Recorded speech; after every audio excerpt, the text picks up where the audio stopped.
This podcast is a proud member of the Tech Podcast Network. Visit the Tech Podcast Network at www.techpodcast.com.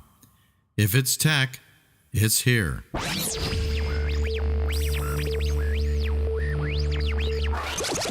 to Calcast, your Create International podcast.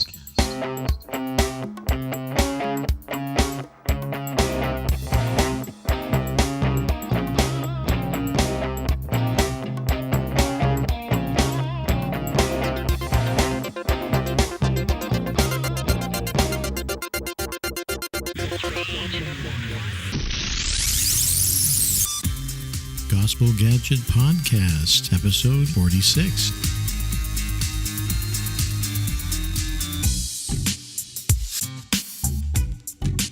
Welcome, listeners, to Gospel Gadget Podcast. We want to show you what God is doing in terms of using technology to spread the gospel message all over the world and especially cross-culturally towards unreached peoples.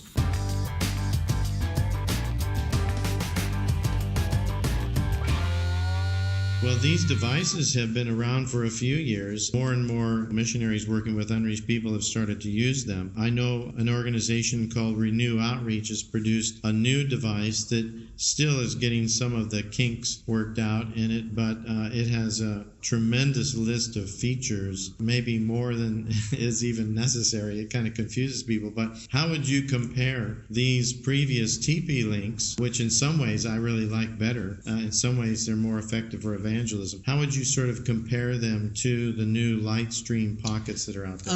Obviously, the general principle is the same. You know, the whole idea that it's something you carry in your pocket and people can connect to it. The benefit, in my opinion, of the old TP-Link hardware that we're using was it was much more open, and so the different organizations that were using it allowed it to be used in different ways. Right. With the Lightstream, it is a wonderful tool for content delivery, but the way that we've been implementing the hope boxes is not just in content delivery. I mean, that's part of it. We want to give out the Jesus film and all the other very great evangelistic material that's around. But we really want to connect with people. We want to begin relationships because we could really make a really nice looking interface. Looks just like a website. And so people are much more likely to interact with it, give us the data on the form, and that allows that two-way relationship to begin. Right. And you have been able to integrate into the interface an ability to connect with people as far as contact, like a contact page where they can contact you. In the older version of the software, that wasn't available there, but I think you and others have helped to put that into these units. Also, you had mentioned to me the other day about the Connect box. Could you tell us a little bit more about the Connect box and what might be some future uses for that? Yeah, the Connect box is another new product that is very similar. The issue being with the Hope box, the hardware that it's based on is going away. TP-Link has discontinued it. Right. And so we're having to find a new hardware that will host it. Yeah. And the Connect box will operate very similar to the TP-Link in the fact that it is much more open, and so it is you're able to put on a variety of different interfaces. It comes with a basic list server, just like the Lightstream, but you can easily modify it and make it much more interactive and make it to be the same as the Hope box interface that we've been using. Initially, when the Connect box came out, it was kind of bulky and had external antennas, and it wasn't really suitable for covert use in a restricted country. But as time's gone on, we've been able to modify it and get it to be much more discreet. Right. And so it's slightly bigger than the TP-Link hardware that we have been using, but it's still a very small package and is going to be useful. And that is based on a different technology than TP-Link. It's based on a Raspberry Pi Neo, the small Raspberry, and then with some little bit of custom hardware added to it as well. Yeah, that's great. And the shells are printed in a 3D printer. Yeah, that's very, very good. It's exciting to see this new technology, and also people on the field testing it, refining it, getting it to where it needs to be to really be an effective tool for evangelism, especially in areas where you can't just preach on the streets or pass out Bibles in the corner or whatever. That kind of technology is really, really great because the anonymity it gives you, but also the reach that it gives you.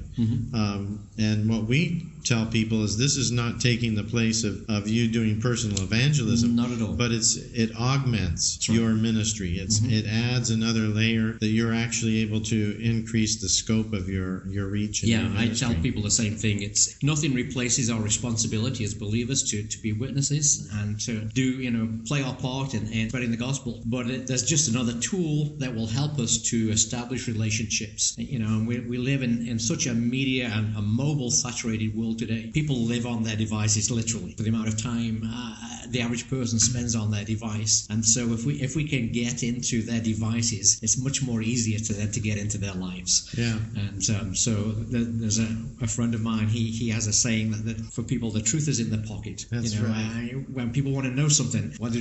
They pull out the phone and they Google it. That's right. And so if we've got the truth, then what better way of connecting with people is by putting that truth in their pocket. That is, put it on their cell phone. And so connecting with people's phones is really a way of connecting to their lives. And then we can start those relationships and lead them towards Christ. Yeah, that's right. I mean, the idea of the mobile phone, it has really changed.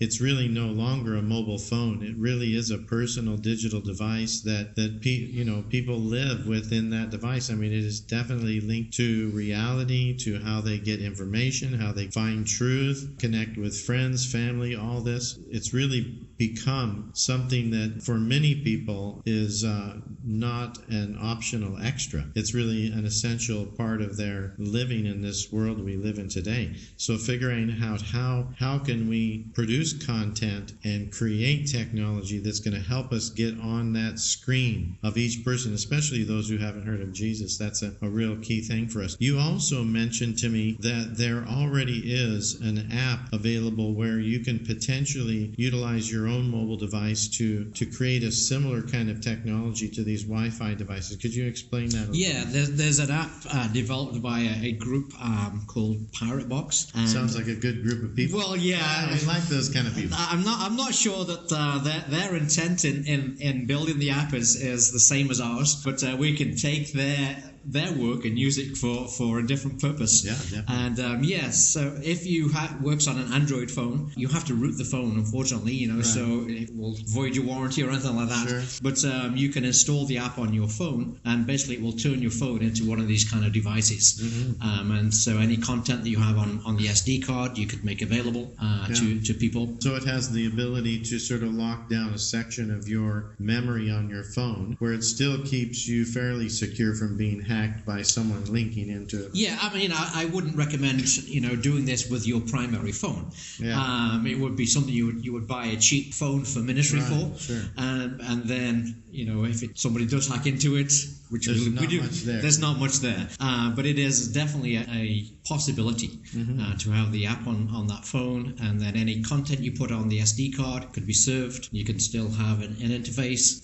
The only downside of it, as opposed to the other boxes, is the bandwidth available isn't as much as it is on the devices that are built specifically for this. Right. So the number of connections that it can sustain at the same time are as much lower.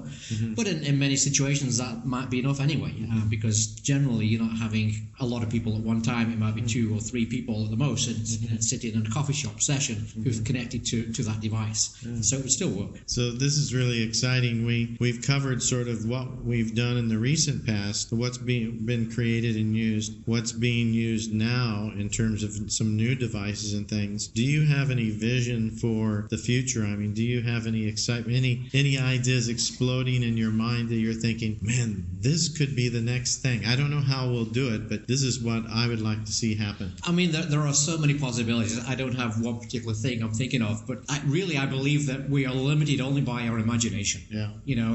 Technology has got to the point where today that if we can imagine it, we can make it happen as far as interacting with people. Because, as you said earlier, phones have become such an integral part of people's lives. It really is that access point to them. And so if we can dream it, we can create it, and that will give us access to their lives. Yeah. So that's exciting. I know that I've been keeping in touch a lot with what SpaceX and Google and others are doing together to put satellites, the small satellites up. They've already started releasing some of that, and eventually they'll have a whole net around the earth. There'll be virtually no place that you can go where you can't access the internet. That's going to be a huge game changer. And I think we're ready in terms of having the content and having the technology and having the strategy to reach out to folks like that. Then we'll be ready when that comes about. Yes. So it's so exciting to have you with us and sharing your heart, your passion for technology, and your passion for Jesus and love for the unreached. And it's just great to have a person like you involved in missions and be able to connect with you in these gatherings around the world. So I just, we all of our God Network News fans all together, let's be praying for this brother's ministry and for the continued growth of technology that can be used to reach people for Jesus that have never heard of him. So God bless you, brother. Thank you for coming on the show. Thank you.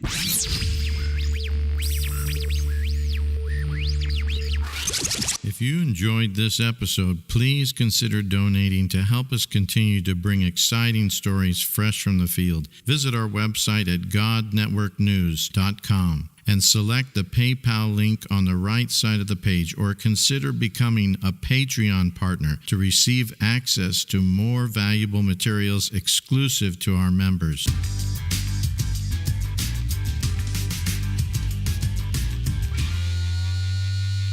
Please visit our website at godnetworknews.com, where you will find show notes, free gifts, links to helpful resources, and how to subscribe and share these podcasts with others.